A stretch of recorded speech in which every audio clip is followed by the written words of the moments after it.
Okay, everyone wants some white pilling news, right? It's been a bad week. It's been a tough week. A lot of cases, new cases in Florida and in the Sun Belt. And the president makes a tweet that I thought was funny and raised some important points about mail-in voting. But of course, when he tweeted it out, I think, as usual, the people who don't understand his sense of humor, they overreacted to it again. And they thought maybe there was going to be a constitutional crisis. I'm not sure. But I was following, her name is Erica Grider on Twitter. She wrote a great book, actually. A great book about Texas, maybe 4 or 5 years ago, I think it was. So that's why I follow her. She actually has a lot of good stuff. But she spent the entire day tweeting about the impending constitutional crisis because of this Trump tweet. And the entire political class, they responded the exact same way. They thought he was serious. He was serious, by the way, about the mail-in voting part, which, have you noticed people are starting to talk about it now? The last 4 days, that's all you've heard about is talk about mail-in voting, which is good, which is the reason why he brought the tweet up. I actually had friends who, on Facebook, and these are actually really smart political people who are actually on Trump's side on most stuff, they don't seem to understand that sense of humor, and they never will. So there's no point. There's no point. Don't try and debate it. Don't even try to explain it to them. They don't get it. It's something with them. They don't understand that type of humor. So, anyways, that tweet took up a lot of news. So I was going to just talk about the tweet. I actually made a video just talking about the tweet, but I thought, why am I falling into the trap? I'm talking about the tweet. I'm doing the exact same thing they're doing. So instead, I want to talk about some, not polling numbers, but some registration numbers. I've done other videos about how the polling is complete crap and you should disregard it. Not entirely, but it can tell you some good trends, but don't take it for any sort of value. When they say Trump's down by 10 points and stuff, that's crap. So, but here are some numbers that you might want to know about, some actual numbers. These aren't polls, these are actual registration numbers, okay? Are you ready? I said it was going to be some white pilling news. I said it's going to be some good news for you, if you're a fan of his anyways. Okay, so here we go. Florida registration numbers.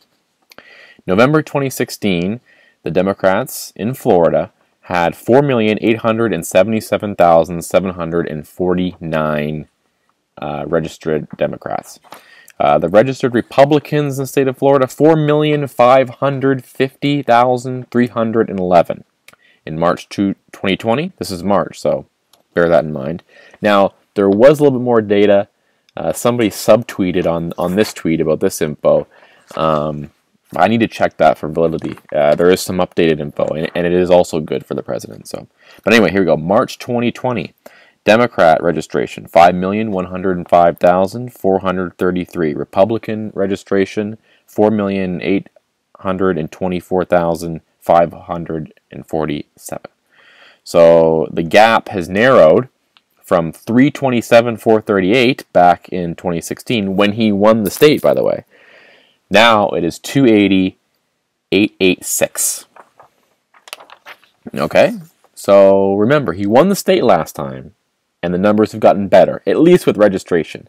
And people are already saying, well, maybe a lot of those Republicans are voting Democrat this time around. But why would you register as a Republican and then vote Democrat? It doesn't make any sense.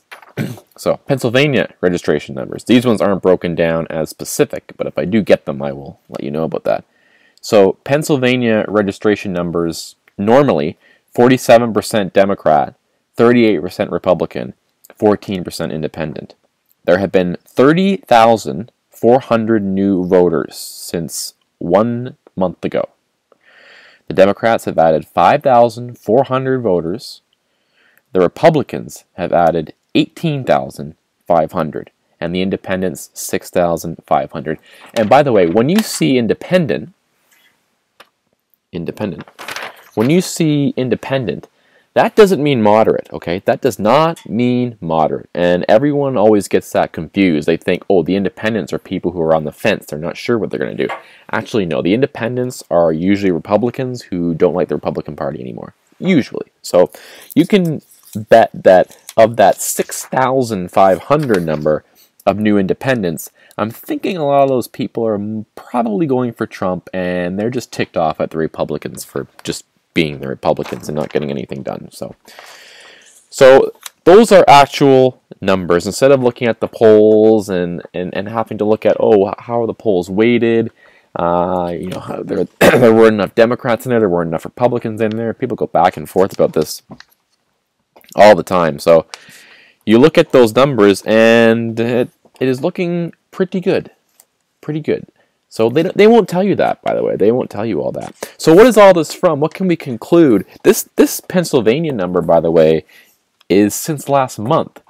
30,400 new votes since last month, and then 5,400 for the Democrats, 18,500 for the Republicans. Does anyone think this could possibly be due to the rioting? Does anyone think maybe the Republican voters have figured out that the Democrats have gone way too far out there? Probably.